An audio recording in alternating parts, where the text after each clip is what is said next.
চট্টগ্রাম সহ নগরী আনোয়ারা উপজেলার বেশ কিছু এলাকায় টানা ভারী বৃষ্টির ও জোয়ারের পানিতে জলবদ্ধতায় জনসাধারণের ভোগান্তি শুরু হয়েছে।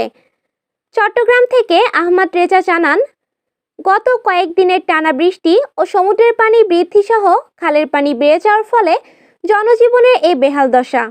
নগরী চট্টগ্রাম সিমেন্ট কলসি সংলগ্ন রেল বিট হতে পকেট গেট পর্যন্ত ভারী বর্ষণের পানিতে ডুবে বসবাসরত বাসাবাড়ি, রাস্তাঘাট, দোকানপাট সহ পরিবহন চলাচল সহ জনসাধারণের ভোগান্তির শেষ নেই।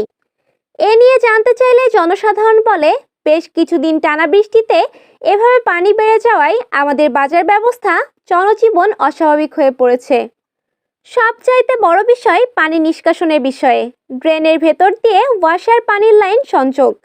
ড্রেনের সাপ্লাই পানি চলাচলে বাধা পড়ায় তা পানি নিষ্কাশনের অনুপযোগী হয়ে পড়ে, যার ফলে সঠিক সময়ে ড্রেন পরিষ্কার পরিচ্ছন্নতার কাজ না হওয়াতে জলবদ্ধতার সৃষ্টি হয়েছে।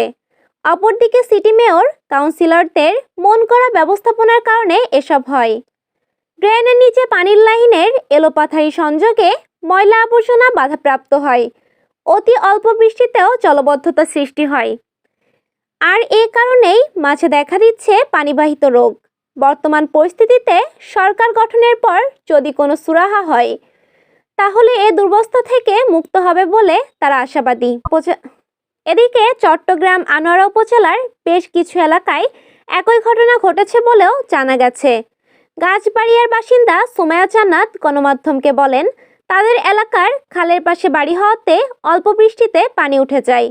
নদীর সাথে খাল সংযুক্ত, খননের সঠিক ব্যবস্থা না হয় ভরাট হয়ে যায়। আর যখন জোয়ারের পানি ও বৃষ্টির পানি এক হয় তখন সব তলিয়ে যায়। গ্রামের বেশ কিছু জায়গায় কাঁচা পাকা সড়ক, গ্রামসহ জলবদ্ধতার সৃষ্টি হয়ে পানিতে প্লাবিত হয়। এর মাঝে টানা বৃষ্টি ঘরবাড়ি সহ নিচু জায়গাগুলোতে এ সমস্যা দেখা দেয় হরদম। এ নিয়ে তা নিয়ে ইউপি চেয়ারম্যান, মেম্বার, উপজেলা চেয়ারম্যান সহ কেউ সহযোগিতা করেনি, মাথা ব্যথা নেই কারো। বিগত টানা কয়েক বছর একই এলাকাসহ পার্শ্ববর্তী গ্রামের ফসলি জমিসহ নদীর পানির ক্ষয়ক্ষতিতে ভুগছেন অনেকগুলো পরিবার, সাধারণ শিক্ষার্থী। সরকার ও ইউনিয়ন পর্যায়ে সহযোগিতা কামনা করছেন বলে অনুরোধ জানান এলাকার ভুক্তভোগীরা।